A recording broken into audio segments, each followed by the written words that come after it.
Hey Gators, welcome back to Media and Crime. I'm Dr. Jensen, and we're in Module 1 still with Part 6, continuing on with our discussion of social constructionism. So we're going to use this for an example to help kind of bring the theory to life. Now, at this point in time, you probably have already figured it out, but we're in Chapter 2 of the Surratt text and looking at these ideas.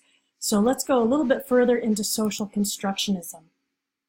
So I want you to take a good look at Figure 2.1 in your Surratt textbook because it walks you through this in a lot more detail. So we have different stages of social construction that Surratt talks about. The first is Stage 1, where we have conditions, events, and properties of the physical world that we gather together. Stage 2 are when we are presented competing constructions that we have to sift through. Stage 3 is essentially media now as an arsenal for that competition among the constructions. Do you know how maybe an event goes on and you have to go to all these different sources, and then after you've reviewed everything, maybe from different news media outlets, print media, streaming media, you finally come up with your own conclusion of what happened. That's what we're talking about. In Stage 4, the winning construction emerges. So we're going to show you a case that we can do this with. So let's talk about each individual stage. So Stage 1, regarding the physical world, essentially competing constructions cannot maintain credibility if they run counter to physical reality. So we have to ground something in fact. But remember that observers will see physical reality a little bit differently, and even physical evidence may be given different interpretations. And you see this in courts sometimes. So we're actually going to find the Trayvon Martin case as an example, okay? So Trayvon Martin was shot, but the competing constructions concern how to interpret the available physical evidence that was used in his trial of George Zimmerman. Okay, so just a quick reminder for those of you that maybe aren't as familiar, the Trayvon Martin case.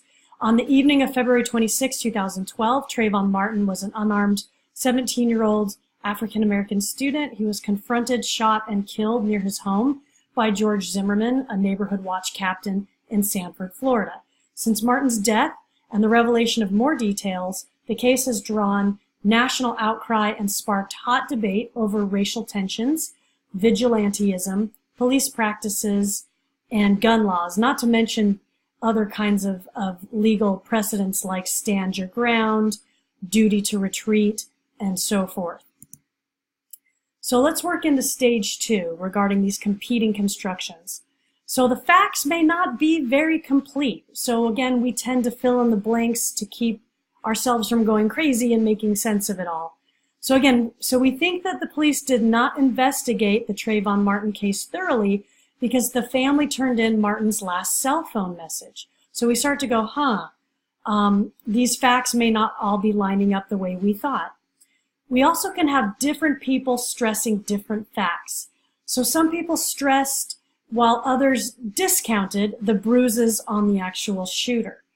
So they're going to weigh in and make those points important or less important.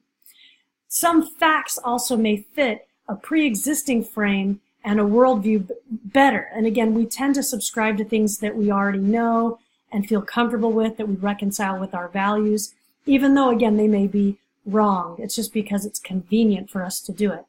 So if we suspect a racist justice system, then it fits why the shooter was not initially arrested for killing a young unarmed black male, because we think, this fits our conceptions of who offenders are, who perpetrators are, or who victims are. Now, these frames or views may steer us toward different interventions and policies. So if we suspect a racist justice system and we see a scene play forward between two people with the killing of a young unarmed black male, then we call for the resignation of the police chief. And we ask ourselves why we have certain legal precedences on how to deal with self-defense under threat. Okay?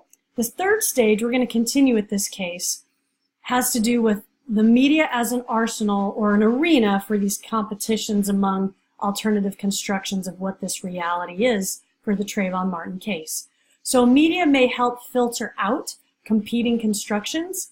So there were reports of a smaller, unarmed African-American teenager wearing a hoodie and in possession of Skittles that makes the self-defense construction a little bit less reasonable. And also media implicated Florida's Stand Your Ground law as a contributing factor. So the media starts to kind of weigh in on what matters and what doesn't. We also have opposing advocates that use media to compete. So you might have a pro-gun advocate that comes to the defense of the shooter and the Stand Your Ground law using the internet and social media, and that starts to become part of the conversation and the constructions that we consume. Let's move on to stage 4, again with the same case. So when we get to the winning construction, one construction becomes dominant in our mind, but some forums are really more important to win in. So in the legal forum, when this case goes to trial, right, the prosecutor decided to charge the shooter. His self-defense construction really did not prevail. Nor was it persuasive in early court proceedings where the shooter could not get the charges dismissed. Still, it may ultimately prevail at trial when the jury is asked to consider all the evidence. So again, these are things that we think about when we talk about the social construction of crime and justice.